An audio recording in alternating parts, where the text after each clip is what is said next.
Il existe un antidépresseur dans le bouddhisme. Donc c'est un antidépresseur spirituel, c'est un état d'esprit en réalité, c'est la réjouissance. Donc la réjouissance, tout le monde sait faire ça, et c'est un état d'esprit très puissant.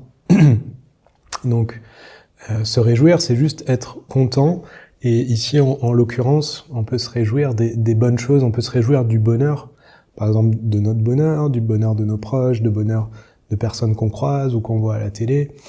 On peut se réjouir des qualités des autres. Par exemple, on a un collègue qu'on trouve toujours positif, ou qui arrive à rester patient, ou qui vit beaucoup mieux que nous certaines problématiques, et on se dit ah waouh, j'aimerais bien avoir cette capacité-là, donc on s'en réjouit. Donc la réjouissance, c'est ça. Il y a des thèmes d'enseignement bouddhiste qui sont qui nécessitent beaucoup d'enseignements, qui sont un peu plus techniques à identifier. Là, la réjouissance, c'est un truc naturel que tout le monde sait faire, et que donc on cherche à cultiver délibérément. La joie, être heureux, le bonheur, ça se cultive. Bien sûr, des fois ça apparaît sans effort, heureusement, des fois dans notre vie. Mais en tout cas, quand on s'entraîne à la voie spirituelle, notamment la voie bouddhiste, on cherche à multiplier, à développer ces qualités, ce potentiel.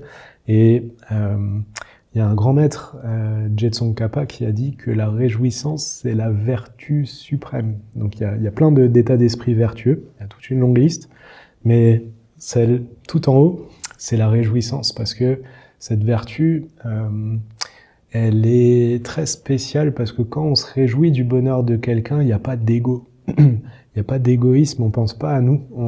Juste intérieurement, on célèbre mentalement le bonheur d'une autre personne. Donc de ce point de vue-là, c'est un état d'esprit tout à fait spécial où on est plus centré sur nous.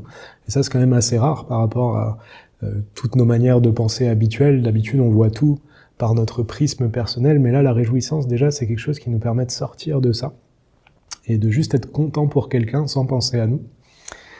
Et c'est quelque chose qui donne beaucoup d'énergie. Plus on pratique la réjouissance, plus on va avoir de l'énergie. Peut-être des fois on se sent complètement crevé à la fin de la journée de travail.